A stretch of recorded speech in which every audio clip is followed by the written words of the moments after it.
emergencies happen. Houses are nothing but another child. That's what I tell all my clients. They are literally a baby. And you have to take care of that baby. And you have to make sure that the maintenance systems are taken care of. Your HVAC, get it serviced. It's worth it. It's twice a year. The springtime, going right into the wintertime. You want to make sure that you have heat. You want to make sure you have air, especially in the South. We need the air. Let's see. Your roof, just keep an eye out, especially if you know there's a big storm that has taken place.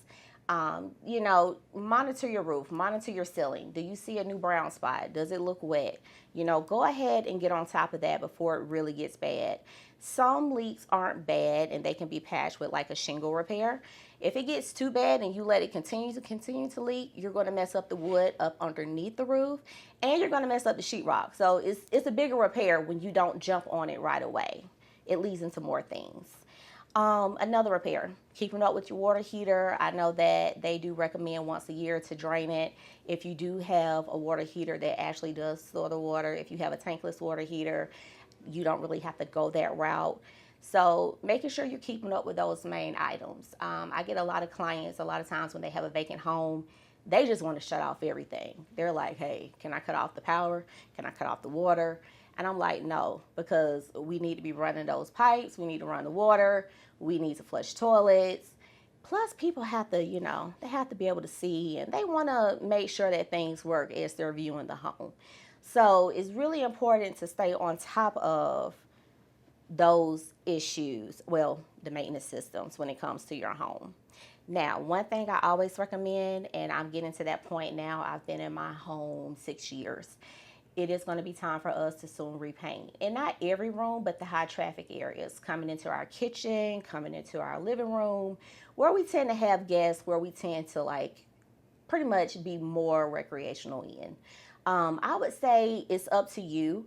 I would say every 5 years, you'll probably want to look at repainting. That is something you can do yourself. You can watch YouTube videos, you can tape off correctly, or if you're like me, you just want to hire somebody to do the hard work for you, have ads.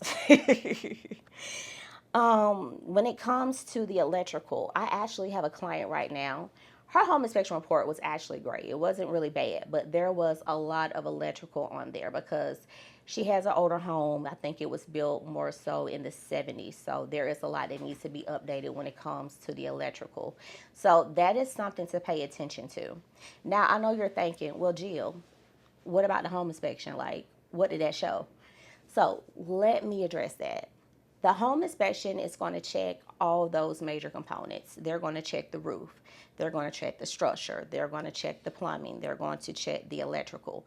Now, they can only check what they have access to. So being able to go into the walls and take a look at plumbing or electrical, that's just not possible. Now, you do have some home inspectors to where they can actually send little cameras down into the pipes and take a look. The more you're willing to pay for certain services, the more you will get out your home inspection. Now, if you keep it basic and say, hey, I want the cheapest home inspection that I can get, that's what you're going to get. And it will address things, but you might not find out everything. So you also have to remember, too, that repairs are a negotiation, not just because if something is wrong that the sellers will fix it. But 9 times out of 10, most sellers do say, hey, we'll address the major stuff. Some of the smaller, minor things we'll leave off if it's too expensive. But your home inspection report will address your roof, your structure, plumbing, and electrical. Now, the things that would be additional, if the house has a septic system, then what will happen is that you will need to hire a septic company to do what is called a septic inspection. Do that. Because when I replaced mine, when I moved into my house, it was $5,000. Probably has almost doubled in that time period. So that's a $10,000 repair if you got to replace the whole thing. A HVAC inspection. Most companies, home inspection companies now, will pair with the HVAC inspector or a HVAC technician to come out and take a look at the unit.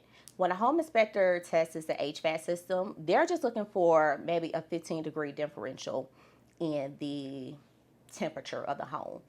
So they're not going to go outside. They're not going to pull it apart. They're not going to take a look at the coils. They're not going to check anything else beyond that. If you want an in-depth HVAC inspection, especially if you go look at the home while showing it and that unit looks old, yeah, go ahead. If they haven't replaced it within like the last, I don't know, 5 or so years, it's worth you knowing whether or not you're going to have to do some major repair work to it.